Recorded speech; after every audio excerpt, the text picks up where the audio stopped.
If you are an estate agent, letting agent, or someone who is interested in the property market, then this, the UK Property Market Stats Show, is for you. My name is Chris Watkin, and each week I come and give you the stats of what's happening in the UK property market. And I'm joined each week by a special guest. This week, the amazing and awesome Steph Walker, who is boss lady and founder of TA UK. I will come to Steph in a second. Why should you be watching this show? Well, ladies and gentlemen, we are, as a country, obsessed about the property market. The Daily Mail, the Daily Telegraph, the Times, they all talk about house prices and what's happening in the property market. It is a national obsession. In fact, it's the second most interesting topic to the world, to the British, the first obviously being the weather. So we all hang our hats and hold our breath on the land registry data. But I don't know if you're aware, ladies and gentlemen, that's looking at sales from 8, 9, even 10 months ago. The Halifax and Nationwide are looking at house prices and transactions from 2 or 3 months ago. Ladies and gentlemen, we're looking at house prices and transactions from last week. And we have at our fingertips shed loads of data, which enables us to analyse and find out what's happening in the property market right here, right now. So without further ado, let's come to Steph Walker. Steph Walker knows her onions when it comes to property market. She was big in the game at Purple Bricks, and now she's co-founder of the awesome TA UK, the Agency UK, which is a self-employed model, and she has over 100 agents under her wing. She doesn't manage them, she coaches and guides them. She calls a spade a neck and shovel, and she's straight talking, and that's why we love her to bits. Steph, thanks for joining us today. It is great to be here. Bless you, bless you. Right, so we are looking at week 35, ladies and gentlemen. Week 35 is, I'll just pull up the diary of loveliness, is Monday the 26th of August, which was a bank holiday. What was it? It was what kind of day was it, Steph? It was a bank holiday, Chris. Let's remember that, ladies and gentlemen, because the doommongers amongst you will see some crazy numbers. But again, it's the bank holidays. Let's just remember that and just hold that thought when we get to that point. So from Monday the 26th all the way through to and including Sunday the 1st of September. The show is roughly split up into 2 parts. The first half looks at the property market. We'll start off with listings, price reductions. We'll be looking at sales, gross sales, fall-throughs, net sales, house prices, and transaction levels. And we've got a couple of new graphs this week, ladies and gentlemen. So we are the gift that keeps giving. Some great graphs which we can show and guide you, and you can have a look at. And then the second part of the show looks at a particular town or a city, and we really deep dive and analyse that property market. Now, this week it's on the beautiful place of Telford. Now, Telford is in Shropshire, so just go up the M6 and a bit more, turn left. Now, in this particular instance, we're using a piece of software called Insights, hashtag fanboy, and I know you're hashtag fangirl of that. And ladies and gentlemen, Insights is from a firm called 20EA. Now, I must stress to you, the Insights platform really is an absolute game changer. I know everyone talks about it, game changer this and disruptor this, but it is a fantastic bit of kit. And if you're suffering from competition, but overvaluing or cheap fees or people who sign up for 26-week agreements, and you're looking for a weapon to enable you to beat those sort of agents, if your figures actually back it up, this is independent data. So even if you're not from Telford, but you suffer from overvaluing cheap fees and long sole agencies by your competitors, then probably spend 20 minutes actually having a look at what we do on Telford, because if your numbers match it up, you can buy the Insights platform yourself from 20EA. I'm not here to talk prices in any way, shape or form. I should be on commission, but I'm not. Just so, again, completely above board. All the data is provided by 20EA, the raw data, free of charge, using the Insights platform. But in return, I just give them a big shout out. But there's no commission, so don't mention my name. I think we've covered that one, Steph, haven't we? I am their best salesman. But honestly, absolutely love it to bits. And as I said, I know you're a bit of a fan girl yourself with it. So. Right then, so ladies and gentlemen, as I said, let's crack on. No one's come to talk to us, listen to us babbling on. Let's go look at the stats. So here we go.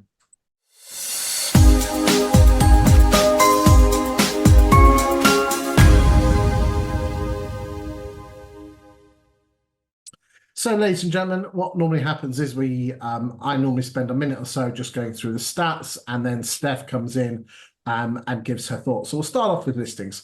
So the number of listings this week is 29,176. So just to give you an idea, last week the number of listings was 34,766. Oh my God, Steph, there's a drop. What's happening? What's happening, Steph? Oh, it was a bank holiday, Chris. Ladies and gentlemen, look, this is, so we're looking at the stats from 17, 18, 19, and 23, all the colors there. So, and all these graphs, ladies and gentlemen, are available to download. If you're listening on the podcast, if you look at the write-up, there's a little downloady bit there. And if you are listening on YouTube, watching on YouTube, you go to the description, there's a little link there. Now, what I would say is this. All these graphs are available to download free of charge, and you can use them internally. And I am actually more than happy for you to use them at valuations to show you know what you're talking about if you're trying to persuade a vendor to get a price down or something like that. But what I do ask is this, is that you do not use them on your social media. The reason being is that my daytime job is not interviewing people on sofas or doing stack shows like this.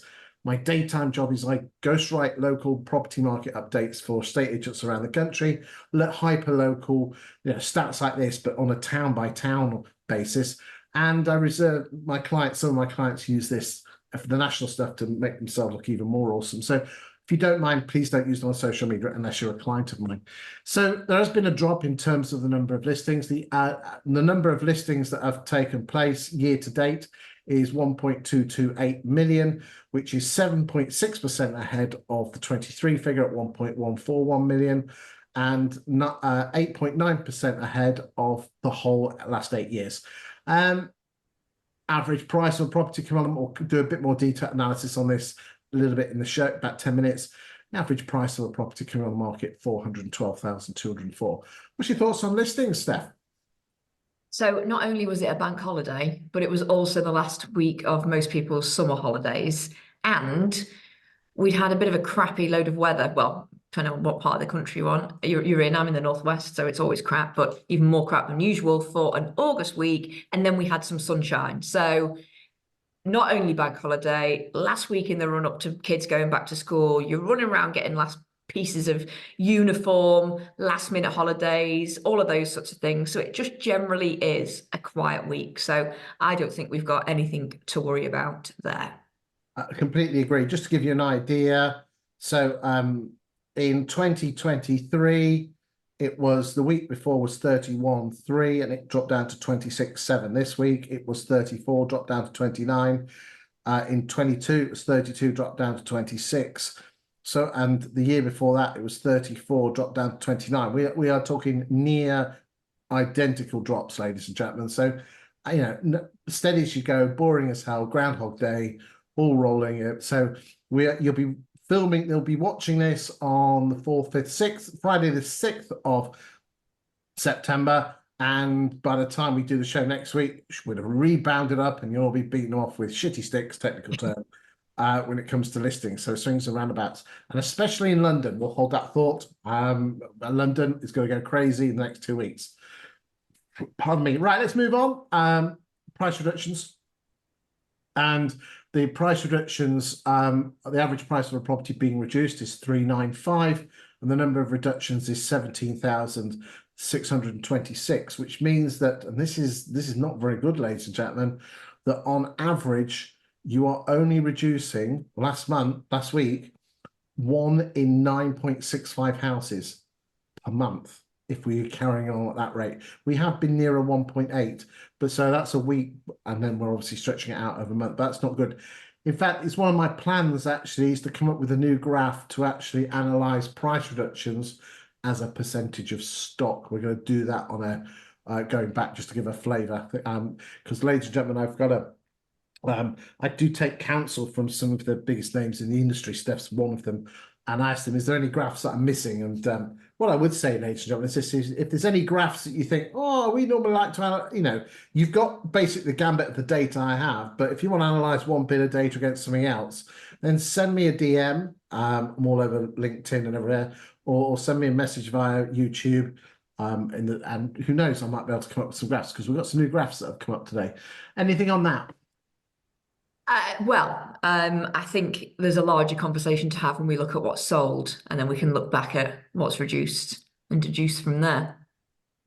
Indeed, we do have some new graphs, as I said, to show you, which again just really puts in stark contrast what's happening in the property market. Okay, let's move over to gross sales. So again, the dip this week, we have sold 21,259 properties, which again, last week it was 25,300, the week before, and then, but again, if we go back to 23, this week was 17. Again, we'll just have a quick look at that. Hold on, there we go. It was 17,091.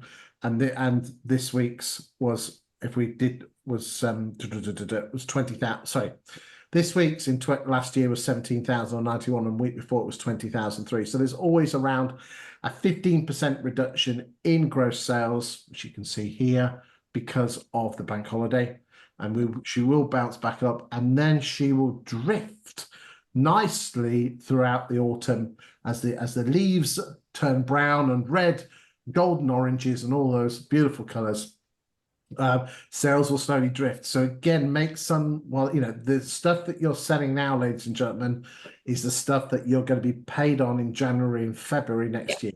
If you reckon you can get a sale through between now and Christmas, good luck, son. And rock and roll.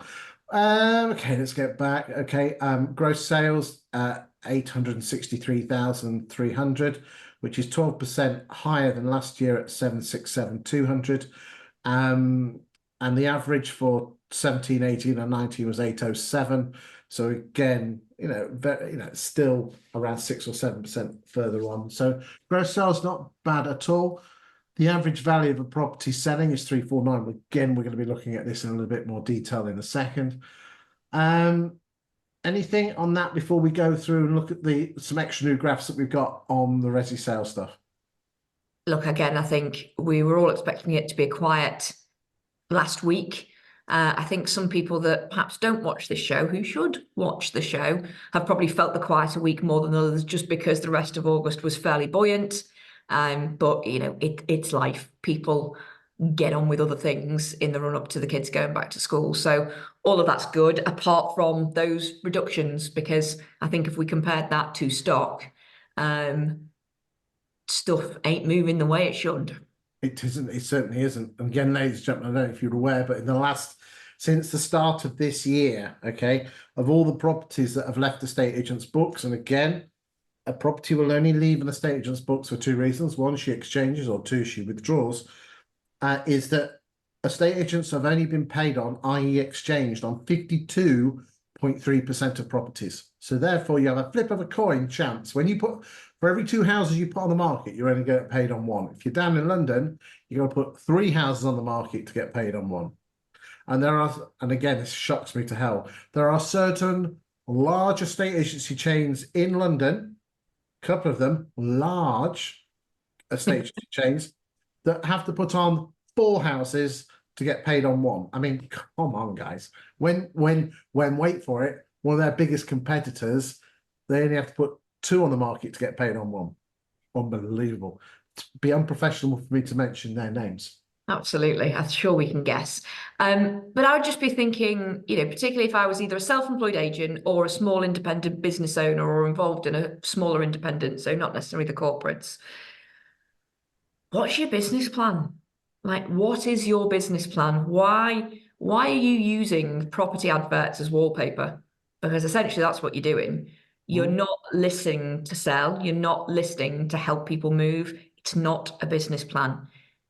Like I always say, the beginning of a quarter is a great time to reset. If you are looking back through your listings this year and you're in that level, you need to get everything off your books that either you can't improve the marketing on or will not reduce. Get rid of them. They're dead weight, and make it public that that's what you're doing. Have the balls to get out there on social media and explain that's what you're doing, and saying you're only going to work with sellers who want to get moving for the next quarter. See what the result is, because I'm sure a lot of people would actually go, what do they mean by that? And have a conversation with you. I mean, it's interesting. I'm just looking at some stats, and again, I will not mention any names because it will be extremely unprofessional of me. But I'm looking at the two largest self-employed models in the UK. Give me a second. Hold on a second.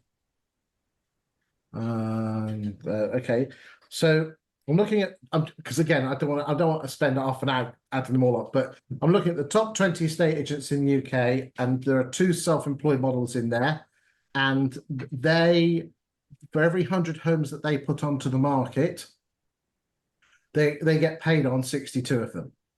I mean, I think that's a little bit low. Okay. Well, considering the national average is better. 53. Okay, okay. We're looking at the last 12 months here. But then just to give you an idea, the biggest estate agent in the UK, 53 out of 100. The second biggest estate agent, 51 out of 100. The third biggest estate agent, 47. The sixth biggest estate agent, 36 out of 100. Very large London agent, 25.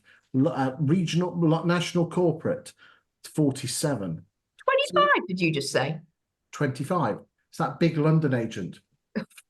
Crikey. Okay. Now, remember, London is a different market, ladies and gentlemen. But the important thing is this, is that that's why I'm, and then again, I'm a big fan of the self-employed model. And I'm also a big fan of most of the models, one of which is Steph's at TA UK, EXP is another one, and there are plenty of others out there that are really, really good.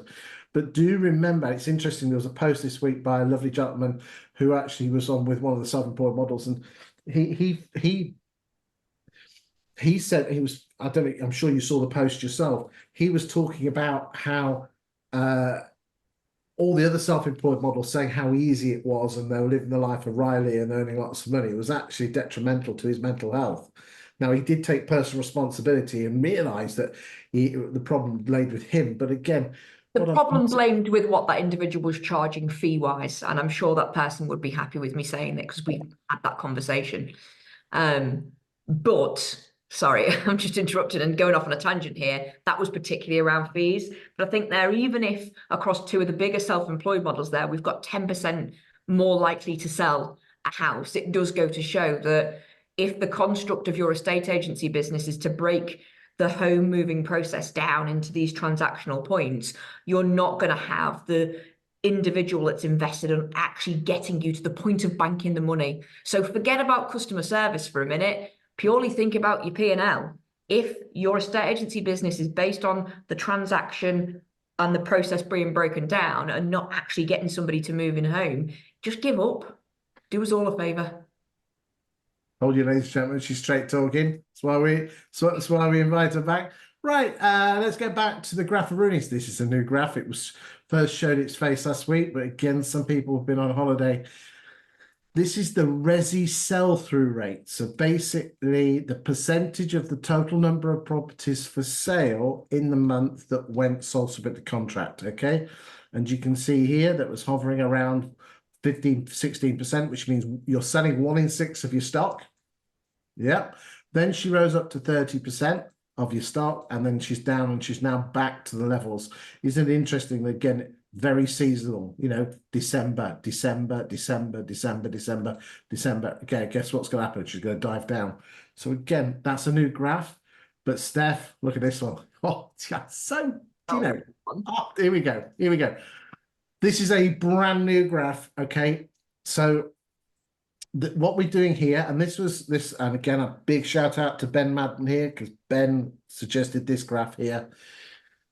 This is UK residential sales agreed in the month as a percentage of listings in that month, okay? So therefore, again, let's just go back here, is if let's just say it was around here, that she's around the 75 mark. Here, we'll just say about 75 is this. You're putting onto the market 100 homes and you're selling 75. Now, those 75 might not necessarily be all those new listings, but you're selling 75. So the red line with the glowing yellow is as I said, the percentage of sales agreed as a percentage of listings, and then overlaid with the number of listings in blue. Okay. Some of you might go over their head, some of you might love it to bits, but this is a brand new graph which will show. Again, you can download these to your heart's content, and it just gives you a flavour of what's happening in the property market. I think can we just breathe a sigh of relief on behalf of estate agents everywhere, though, that generally we're trending up, and certainly from that sort of doldrums that seem to be there from January of this year, Thank God for that. So things are positive. Indeed, indeed, indeed.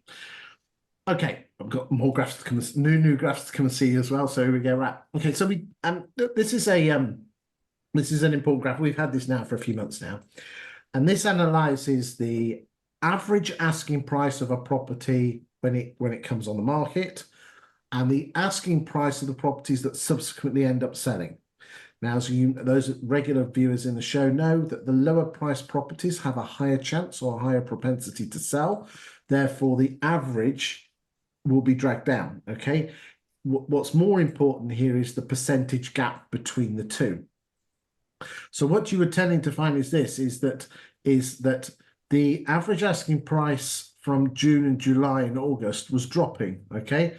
I suspect, because this is what, I read a report saying London is not as seasonal as the rest of the UK. I don't know what they were smoking, but I'd like some of that. It's the other way round. The UK, excluding London, is not seasonal. London is extremely seasonal. Okay, so therefore I suspect that everyone who's now coming back from Provence and their fancy will basically, that will take place there. We're going to scream up in terms of the average asking price. London has such a huge difference and makes a massive difference on the property market. But the gap between the two, let's just pull that up, is hold on, no, I think it's about 12-13%. 18%, which is about average. Pardon me, about average. Long-term average is 16 or 17%.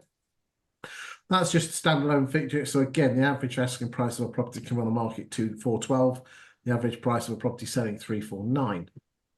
Anything on that before we go on to anything you want to add? I know, it's all very similar. Again, if you're looking for groundbreaking explosions, you're not going to get it from this show. This is the UK property market, and it just moves at a slow tanker pace quite nicely. Thoughts? I think what you've just said there is what everybody should internalize, and that none of this is groundbreaking and none of it should be absolutely shocking to people. So if your business isn't going the way it should be going this year, What is particularly interesting is that having this data, you see on social media saying we're having a bit of a tough, that our property market's having a tough month. So I have a quick go to their profile, see which town they're in. And it's interesting is that quite often, 90% of the time, they're having a bad month. The market isn't. Okay. And sometimes, I'm sure they won't say this, but if they're having a cracking month, it's because they're having a good month, not the market. And I think what we've got to be what we're very guilty of is being very blinkered and looking at our own track. And yes, you have to be aware of the competition, but I would probably more say be aware of your market. Your competitors just happen to be in it. Track the number of properties that come on the market. Track the numbers of sold to the contract. You can get data from 28 if you don't want to do it. You've got your Rightmove Plus. The data's out there. Spend time and analyze, because at the end of the day, if you don't know what's happening, how do you know where you are? Right, let's move on to resi fall throughs. So while you pull that up, I said this the other day, you should be more curious to try and prove what you believe to be wrong than you should just to prove that you're right. You're fired today, Steph. That's what I like. Okay. Right, price fall throughs. So we've had a drop this week, but again, I would expect us to have a drop because again, hey presto, oh, hold on a second. It's what is it? A bank holiday. So again, I suspect that number will jump back up. So this week, I mean, we've been hovering around the 6364 mark. This week it's dropped down to 54. Next week, I reckon she'll knock up to about 67. And then she'll nuzzle down to 6263. Okay. Yeah, I think anecdotally, you'll probably expect people to have come back after holidays and whatnot, bloody change their mind and all of that, gubbins, and then it'll kind of settle down week 2, week 3, September, I'd imagine. I mean, we've got some I won't mention names, but we've got some, it scares me how lack of communication in chains. I've got a friend of a friend who has basically booked a removal van and spoke with their buyer, and they don't even know they're about to exchange. I mean, come on, estate agents. Talk about communication or lack of it. Right, scary, isn't it? Sell-through rate this week at 25.4, which again, the number of fall-throughs are down, but obviously as are the sales. So it's just bumbling on quite nicely at 25.4, which is again about right. It's around one in 24.2 is the long-term 8-year average. New graph. Whoop, whoop, whoop. This is new last week, but some of you might have been on holiday. So looking at a week in isolation, this week, this one looks at the week in isolation. So gross sales and then fall throughs as a percentage. It's not the prettiest of methods. So a new graph which we brought in, which changes every month, is we look at the total number of fall throughs in a month, and then we look at the total number of stock that you have in that particular month and compare the difference. And you can see that on average, on average, estate agents are losing 6% of their sales pipeline to fall throughs per month. And that, as you can see, even from back to 2017, is pretty static.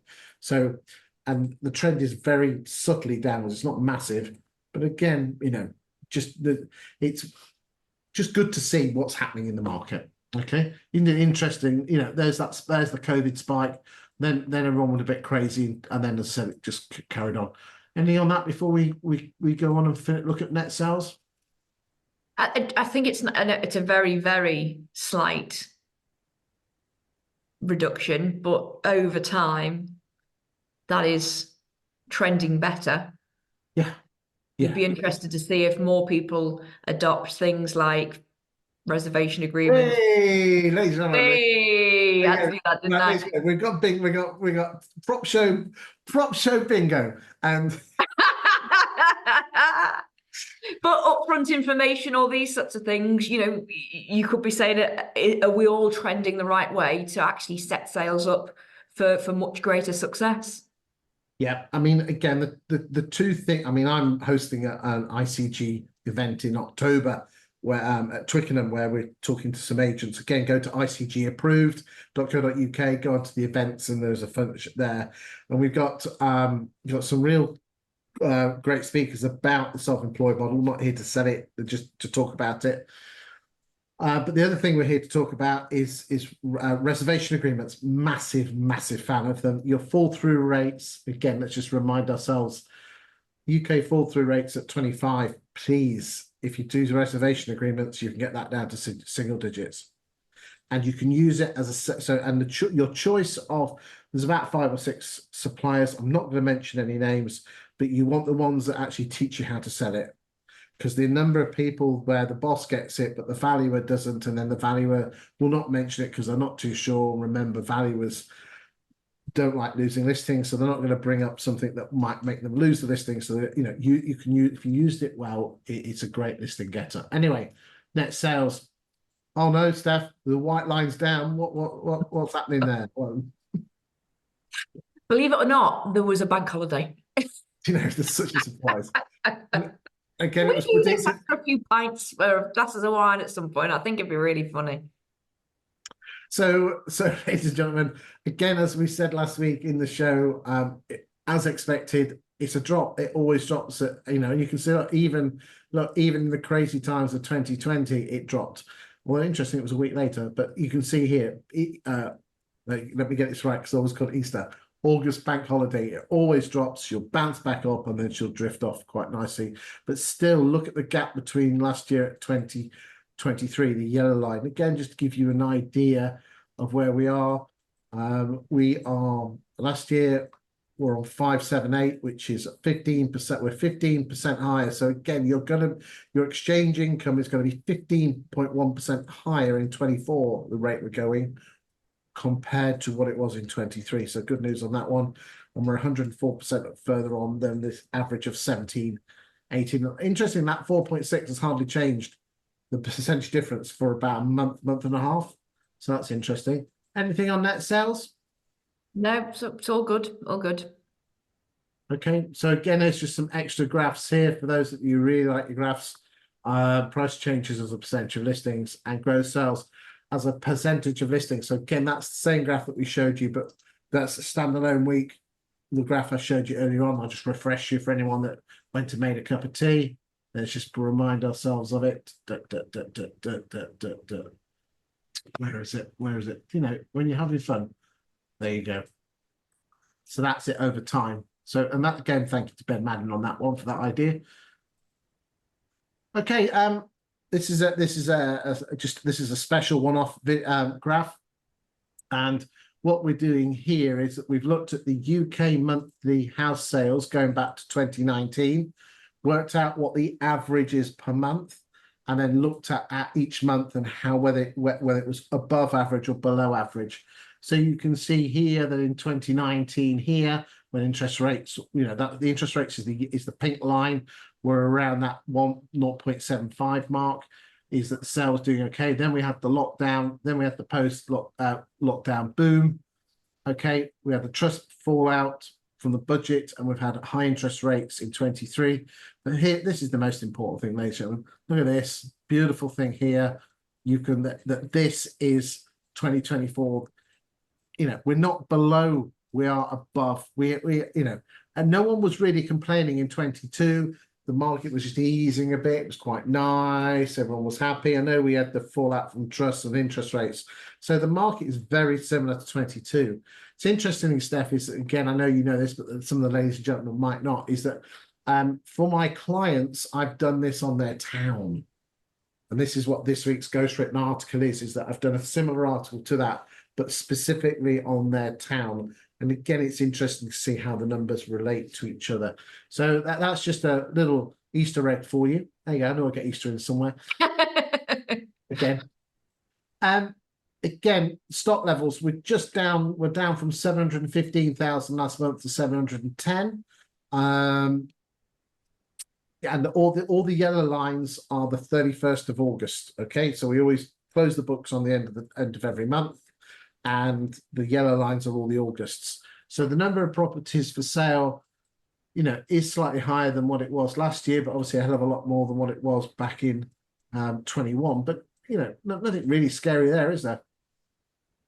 You could say that, but I suppose when we look at all the sort of year-on-year stats from your 17, 18, 19, it's very, very similar. Everything else is very, very similar. This is still higher. We're not proportionately higher with our sales. No, we're not. We're not proportionally higher with our sales. You know, so you could deduce from that we've got a load of. well, although here we are. Okay, so this is not running off stock. This is running off comparing listings. So we might want to do sales against listing stock levels, but still, you know, listings. You know, we are selling on average about 3 out of 4 homes that we're putting on market. Selling, we're actually completing on around 53%. So it's not as good as it was there. But yeah, you're right. The stock levels are much higher. I mean, again, let's just remind ourselves here. So the stock levels, you know, if we were taking an average here about 660, 670, yeah, about 672, we're not a million miles off. It's not a million, but no. Again, I think what people should be doing this year is being better at selling homes, right? Because you are right. We had a terrible year last year. We should have learned from that and refined our processes, brought in strategy. So the fact that there's actually more stock out there essentially to be selling, well, the one thing I could say is for great agents, now is the time to rob stuff from other agents. And I know there's the whole argument of actually not lots of stock changes hands and then sells, and Simon Gates would have a field day with what I've just said there. But if you've got something a real differentiator, or if you've got these stats to back up that actually you can pass muster and get something sold at a really good price within a reasonable time scale, get out there and start banging that drum. Okay, this is, I know you can't see the screen, but at the moment, okay, so we said 23 was a bad year. Yeah, okay.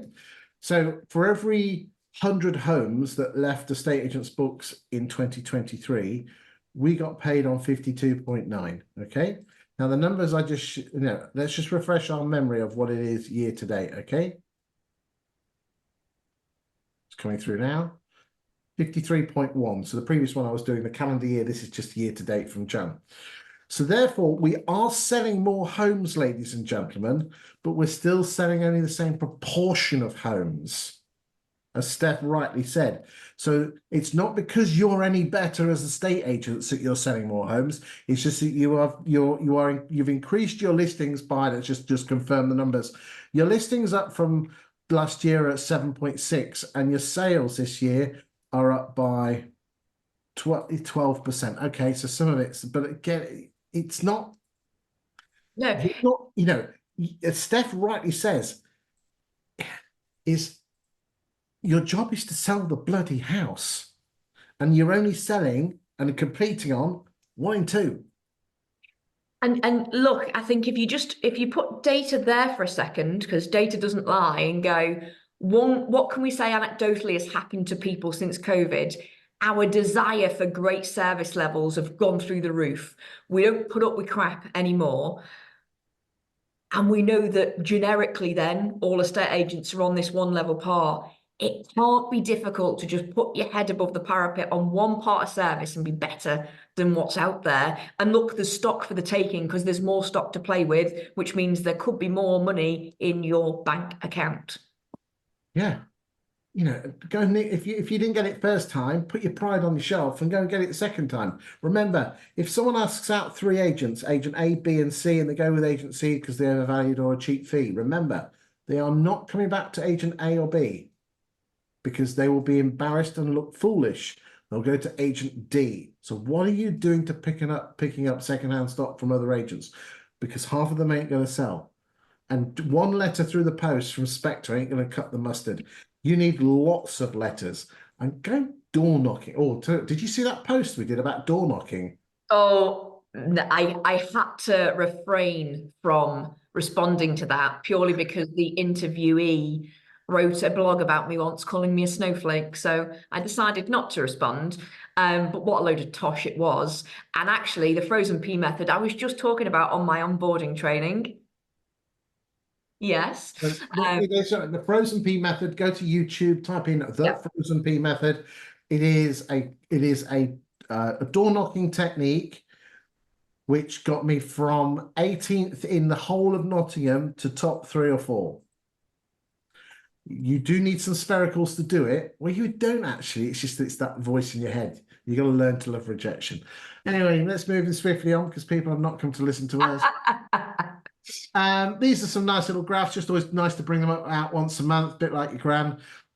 So this is the orange numbers are the total properties for sale, and the green numbers are the total number of properties in estate agent's pipeline. It's just, again, just a nice flavor just to see where the balance is. And then what we then do is just balance it out there just to give you a flavor. So again, just something nice to see, just pretty graphs. Finally, house prices. And what is particularly interesting, Steph, is remember, just to remind you, ladies and gentlemen, the orange line is the pound per square foot at sale agreed, and this matches the land registry in 5 or 6 months' time. We have beginning to see a slight drop, ladies and gentlemen. It isn't much. Let me just pull up the stats. Hold on. But we are beginning to see a slight drop. Now, what I have started to, let's just hold it on. Hold on. Do you know, I've got the world's biggest spreadsheet, and it's not pretty. Here it is. So we were set in June, in May and June, we were selling at £378 per square foot. And in August, we were selling at 367. So we've seen an approximate 2% price drop in 2 months. Okay. Now, again, a swallow doesn't make a spring. So let's not panic too much, ladies and gentlemen. But at the end of the day, I am beginning to see that that leveling off. Again, if you just want to prove, ladies and gentlemen, is that if you can imagine, push that orange line and just push it slightly to the right, it matches what the exchange figures is. So again, the exchanges are on the up there because we're dealing with sales, but we're from there. So again, just move it across and you can see that. So again, just keep an eye on that. What is particularly interesting, Steph, is that I've changed the way I measure this now. I was looking at the whole of the market, but the properties over 5 million were really screwing the figures up, like a bit too happy juice, a bit too happy stuff. So I've stripped those out, and it just shows that the uplift in values was being dragged up by the really posh houses. So I've stripped those out over 5 million. I think 5 million is a lot of money, but in London it's not. anything on that? I think we're done with the graphs now. Anything on that before we go to Telford?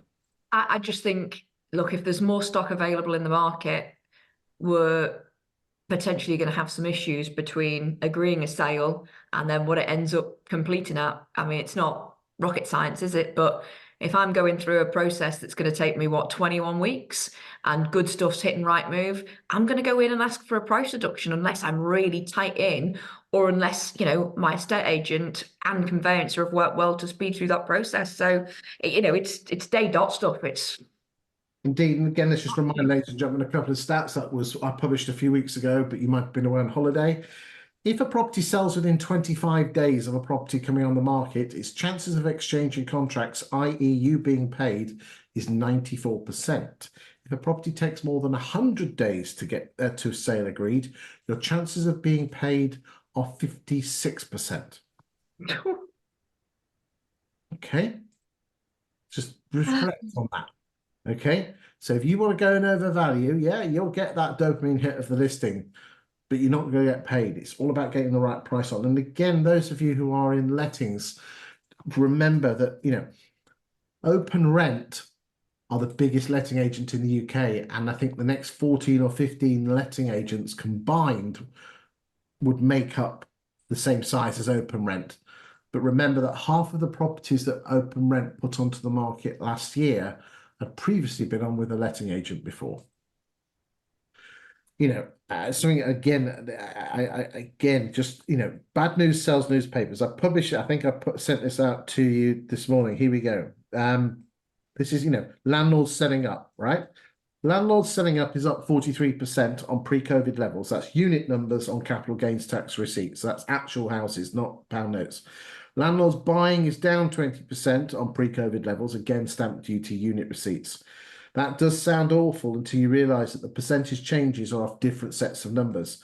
The actual landlords selling, even though there are less landlords buying and more landlords selling up, the still effect is that there are more landlords buying. There's a net growth in rental properties. There isn't a loss. The biggest change, ladies and gentlemen, is the landlords going to open rent. And what are you doing to try and attract and retain landlords to you? Because if all you're doing is ringing them up with problems, you're. I mean, again, the biggest godforsaken job in estate agency is being a property manager. My salute. God, absolutely. God Oh, bless you. shouting, tenants shouting at your landlords, landlord saying, "Oh, I get another quote." No, we pay a minimum wage. Honestly, I salute you what you do. Honestly, get some good property managers, pay them well, look after them, give them some training on how to deal with rubbish people. Yeah. Yeah, because that's where your value is, ladies and gentlemen, when you do come to sell your agency. Right then, okay, let's do that. Right, let us now go to Telford.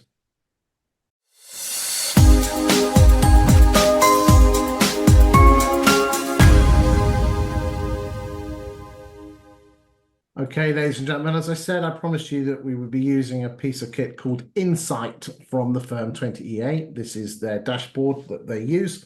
20EA have lots of different platforms and lots of different things that you do, but as I said, we're specifically looking at the Insights platform. And I'll stress to you that I've not been paid by 20EA, but they do give me the platform free of charge. And you can have this platform for your town or a region for reasonable prices. I won't mention the numbers. And it is like Rightmove Plus on steroids with a couple of glitter balls and lasers coming out the back or in the front even. We are going to be looking at Telford and so let's dive in and go and have a look. Okay, so for the purposes of this method, we are looking at the postcodes TF1 through to 5, 7 and 8, which I believe is basically core Telford with a few of the towns that attach itself on. Have you ever been there, Steph? Yes, I've been to a conference in Telford before. Yeah, it's a nice place. Yeah. Well, thoroughly recommend. So the reason that we like this is that the dates go back to 2019, so we can really get a good flavour of what's happening in the property market. So since 2019, so what would, again, Steph, just to remind you, I'll keep talking, you just cut across me whenever you see something that's interesting or you want me to go down a rabbit hole, okay? Pardon me. So in terms of new instructions, I'll tell you what I'm just going to do. I'm just going to move that back to the 31st of August. And you'll see why in a second, because we're only filming this on the 2nd, and you only need one agent, and it just messes the figures up, something rotten. Okay, so first we're going to go and look at DB Roberts. So again, just to give you an idea, 20,065 homes have come on the market since the 1st of January 2019. Let's go and look at what DB Roberts is all about. And you can see that their market share, which was in 2019 around the early to mid 20s, is now hovering around that 17-18% mark. Okay, their average price is 192, which obviously shows that they are a lower to middle market agent. Okay, with an average price of, as I said, 192. We will go and look at the upper quartile in a second, if there is such a thing in Telford. Let's now go and look at Manley's.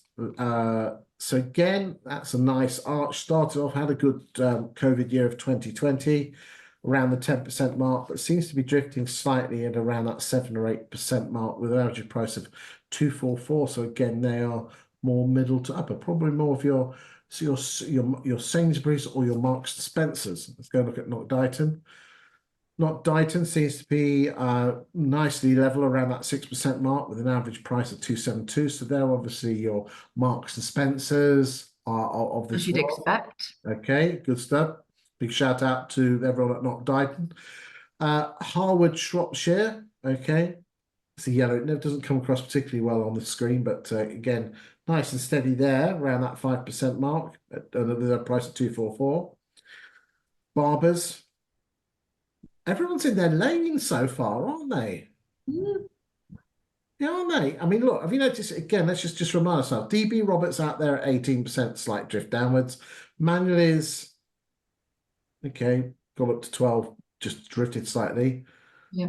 Not Dighton, slightly Master Spencer's knocking on the door of Waitrose. Just have a quick look. Barbers, Coleman Estates, they seem to be drifting downwards. Mm. Purple Bricks, again, drifting downwards. Okay, that's matching their national figure. Nick Tart, okay. Go look at your move. So he had a good 2019, but nice and steady there. Good Childs, they're growing, well done. Yeah. Harwoods, we'll go down to number 20. Belvoir, Bowden's, Hart, we'll ignore the new homes. Actually, we'll go a bit more because, as I said, the Imperials, Stenton's, EXP, Lovells, Julia Weston, and Yopa. I think you've got a couple of agents there, haven't you? I mean, is it early Yeah. days for them? What was that? Sorry? When did they start? Oh, 8 months, maybe 8 months. Okay, well, let's just have, I think it's only fair we just have a quick look, just see how they're getting on. Are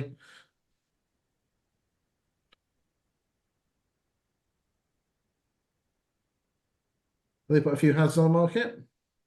Maybe they're not concentrating on Telford. Maybe I'm dreadful. Maybe they're more Shrewsbury. Okay, in that case, then yes, they probably will do anything in the beautiful place of Telford. Let's go back. Okay, there we go. Okay, should we just have a quick look and see if there's an upper quartile agent? Let's just check, got all the things there. Yep. Okay, let's go upper quartile. Hold on.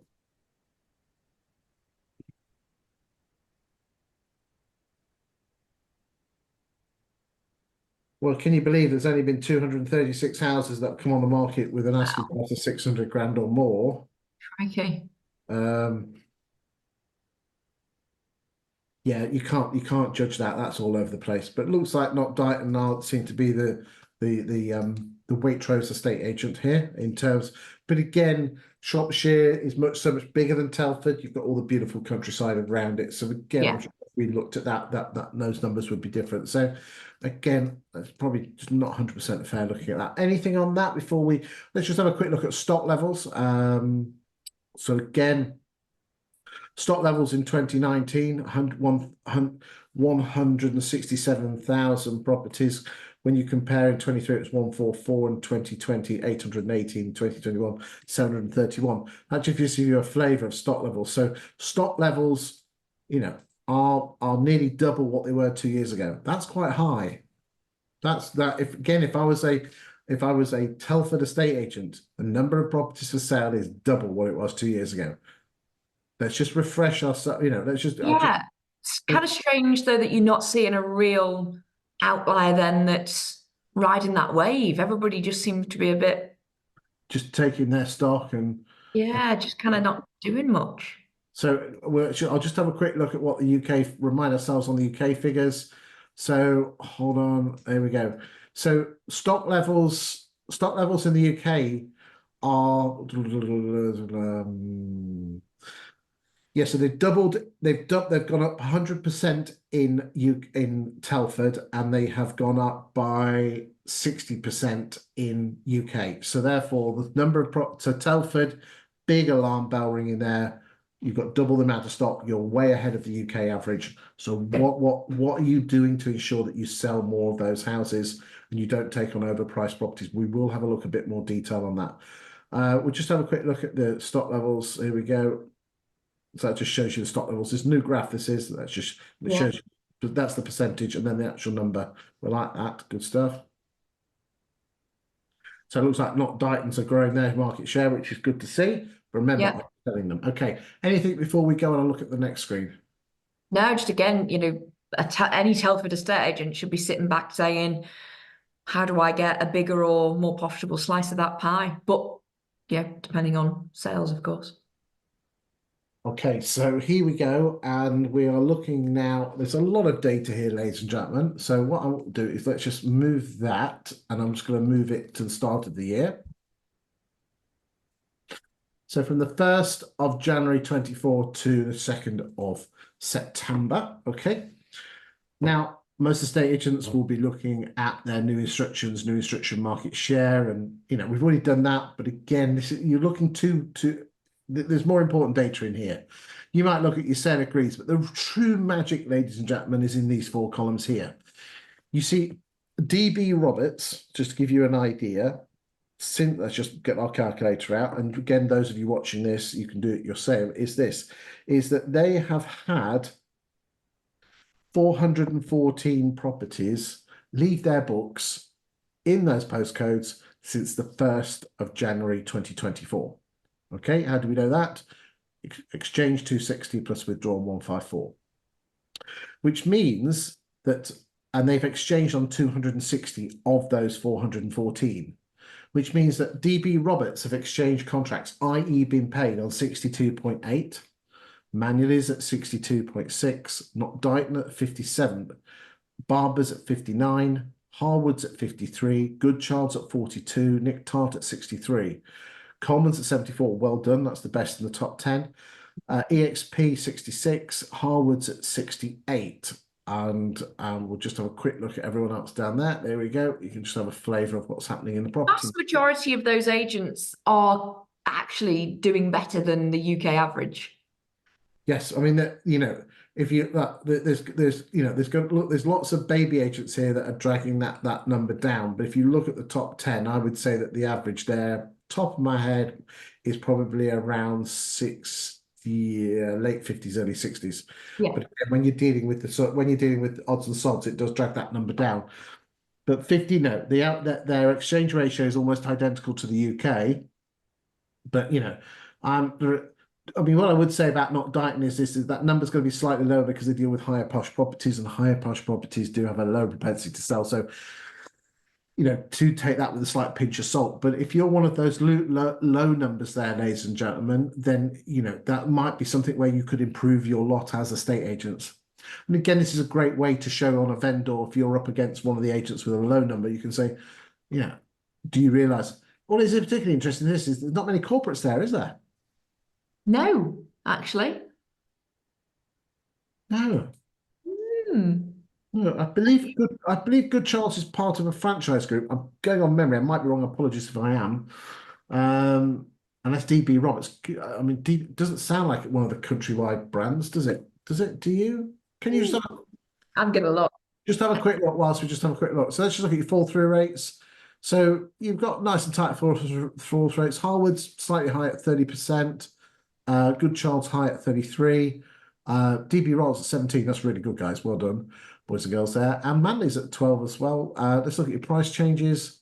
Again, nice and tight. That's nice to see. I can see the influence. There's not much influences of corporate activity here because quite often last week we were looking at corporates where they were price changing 80%, over 80% of the properties that they were putting onto the market. Absolutely scary as hell. Anything on here that screams at you that you want to have a chat about? Yeah, DB Roberts seems to be Independent. since June of 1964. So yeah, I think your closest you're getting there are your Belvoirs and your moves, aren't they, really? And they're sort of not But they're not corporate because they're franchising. They're just buying the name. So again, it just shows you here the market share this year is the last 12 months. And last year's market share, again, for sales, this might be listings actually, I think. Yeah, this is listings. That's 12 months prior to that. So EXP growing, that's what we like to see. Love it. Good stuff. And again, I think I looked at it is that last month in August up until like week 3, EXP had the highest number of sales in the whole UK. And I don't know if that changed in the month, but again, they said a few years ago that it wouldn't take off. Yeah. Right. So again, lots to learn there, ladies and gentlemen. Again, you could use this data. So, if you're up against a competitor and they're at like 45 and you're at 75, you can use that to your advantage. Huge selling point. Massive, absolutely massive. Okay.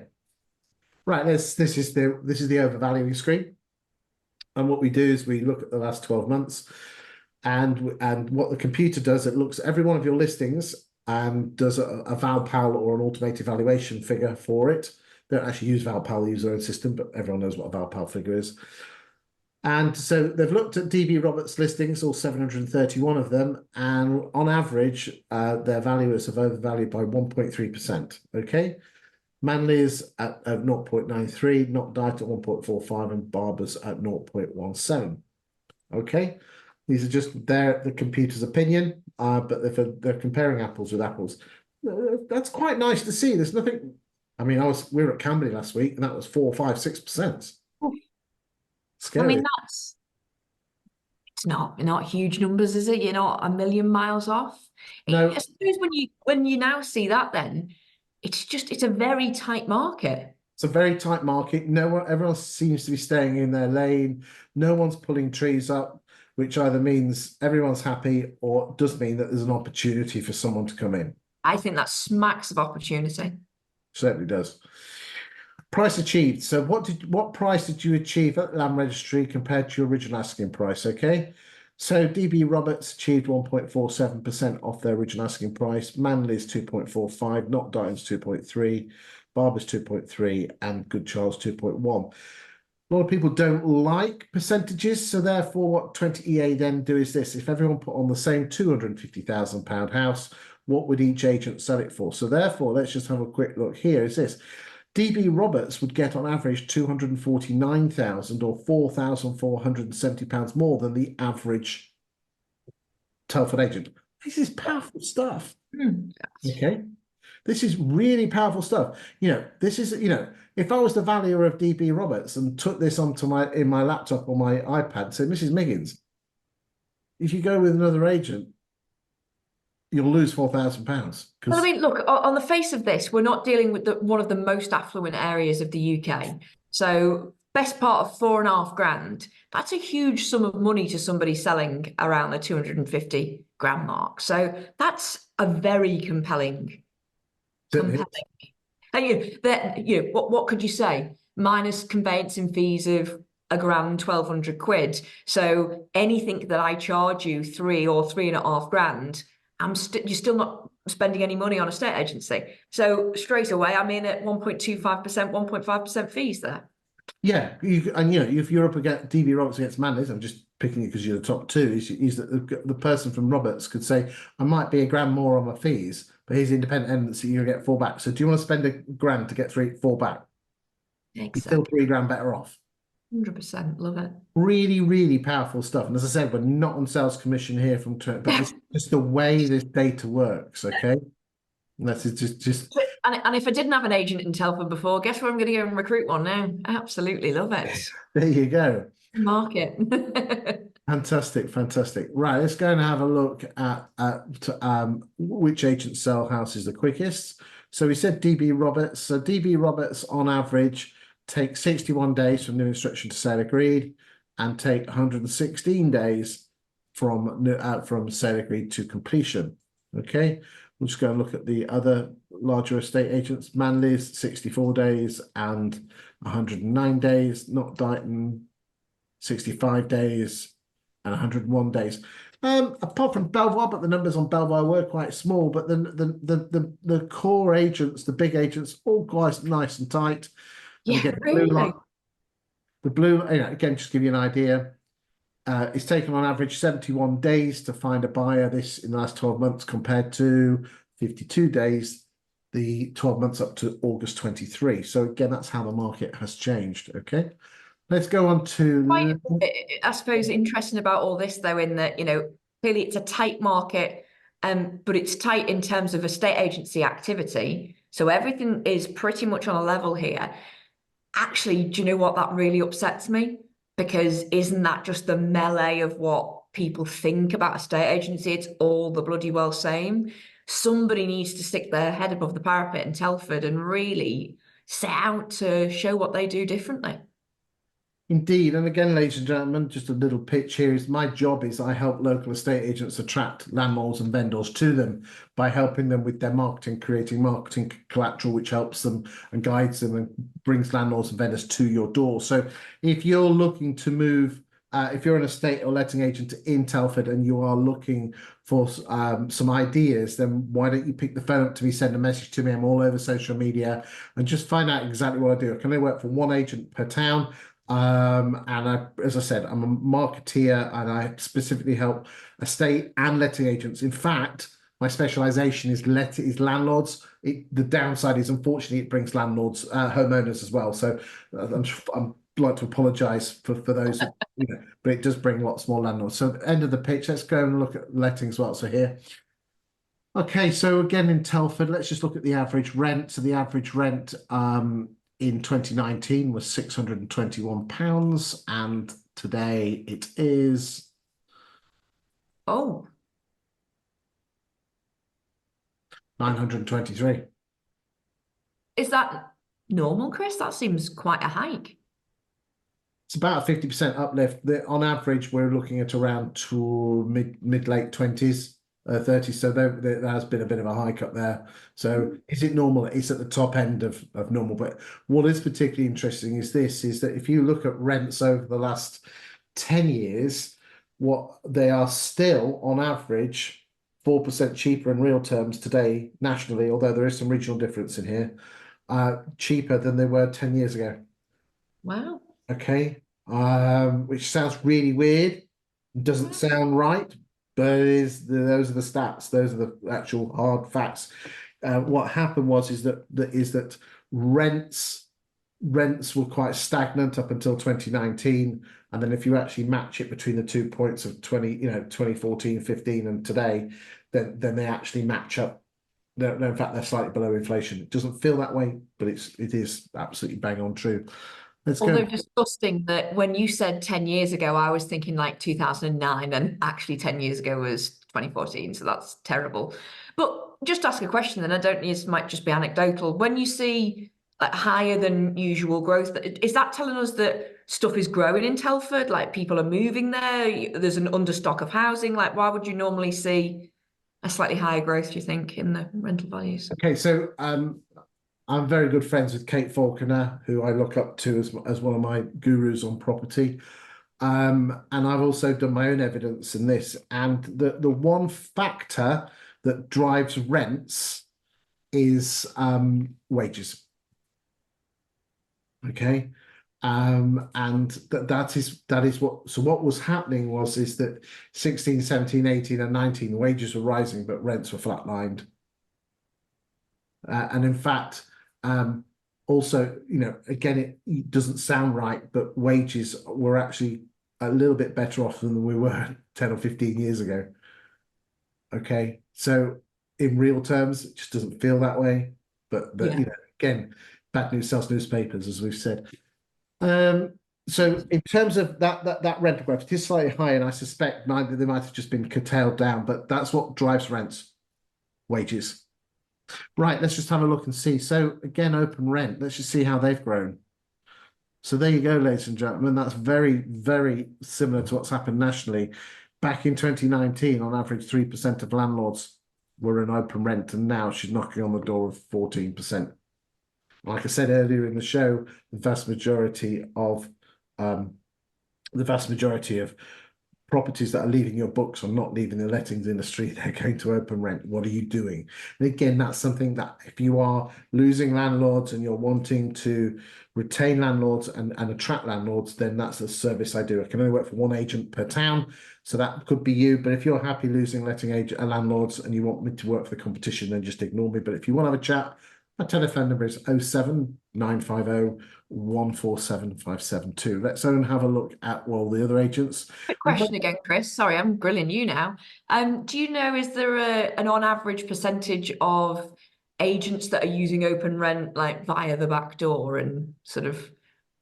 I've heard anecdotal stories about that, but if you think about it, that has got 15% of that if it went from there's got to be It can't be a huge proportion. You're not there's got to spending be, all your bloody life to try and work the system on open rent, are you? remember is that the size of open rent, the size of open rent is the size of Belvoir, Martin and Co, Foxtons, Connells, William H. Brown, Chancellors, Kinleys, Foxtons, Romans, Leaders, all combined, and there's a couple more in there that I can't even remember. Okay, LSL, your move. That is the size of you are if that would require, probably 10,000 letting agents all moving across. There's only 14,000 letting agents in the whole of the UK that are brands. Yeah. No, it's not. It's superficial. No, it's not. There's a bit in that, but the big one is this. They're leaving high street agents and going because all we do is we've got property managers that are being run ragged. We're not attracting them. We're ringing them up with problems. You're not making, you're just taking your 10% and not, you've got to do, oh, well, anyway, yeah. No, Chris, find out what to do. Well, I mean, Steph, you've used me in the past. I know you're not anymore because you've gone to self-employed model. But again, so again, let's not turn this into a Chris Watkin advert, although I hardly talk about the services, which again, I think is a big criticism, some people, but we don't want to turn it. Right, let's just have a quick look. Belvoir. Again, doesn't mean you're losing stock, but it's just good flavour of where you sit in the market. It's not one big agent here. Okay, just nice to just giving a flavour of what's happening. We haven't seen Julia Weston. And Well so done. many agents just within a very small percentage of one another. Nice Sort and of quiet. schlemping along, really. I want like a superstar. It's very rare to see superstars. I do this every single week. This is what makes me smile when people do a right move pie chart and they're at 2.52 and the next one is like 2.41. Come on. When I become Prime Minister of a state agency, then you can have a right move pie chart, but you have to have at least 33%, and the nearest competitor has to be at least 10% below. Yeah. Let's get some parameters in here of what success actually looks like. Although why should you? I mean, again, I've jokingly said before, again later. We'll just finish it at that. There we go. And again, might come across, of course, but a right move pie chart on social media is like having a penis. It's perfectly viable to be proud of what you have and what you have. But when you start waving it in my face, that's when we have a problem. Yes. And the magic thing is this: no one cares about your market share. It's bragging. If you want to attract landlords to you, you have to create content that's attractive. And you bragging about how big you are, it certainly is not attractive. Okay, final thoughts, Steph, on the whole program today. Guess what? It was a bank holiday. We have several throughout the year, and we always generally see that we have a bit of a slow week. But also, again, kids going back to school, all of that kind of stuff. Don't be sat there worried if you had a bumper August and then all of a sudden the last week, you know, the wheels fell off a little bit. It's going to recover once the kids are back and the parents are back into the swing of things over the next 10 days or so. But I think I feel like I've had a couple of these, but where we've come back in after a bank holiday. But I think I've said the same thing every time. You're now building your pipeline for January and February. If you have some good completion months at the beginning of the year, your year is off to rock and rollers. So look through your stock, disinstruct anything that's not serving you. You're not serving them either. Tell them to go and find an agent that wants to work with them. You'd be surprised when you say that to a seller, how many of them start to listen to the advice that they haven't listened to that point. You know, the power of no, the fear of loss, all of those things. But then just have a look at your business in general and go, you know, if my business in any way, shape, or form is only geared to the metric of listing, I shouldn't be in the business. You're geared wrong. It has to be around how do we help people move home and do it quickly. Steph, as always, exception as always. I can see why a lot of people love you to bits in your self-employed model. And again, when someone comes to me and says, "Who should I use?" One name I always recommend is Steph because she's straight talking, and sometimes that's what you need. Thank you for your time today, Steph. Thank you for your insight, but more importantly, thank you, the viewer, for watching the show. We'll be back next week for week 36 of the UK Property Market Stat Show. We're joined by someone who's new to the program. He's big in the game, and we look forward to chatting with him. Steph, thanks for your time, and thank you for watching.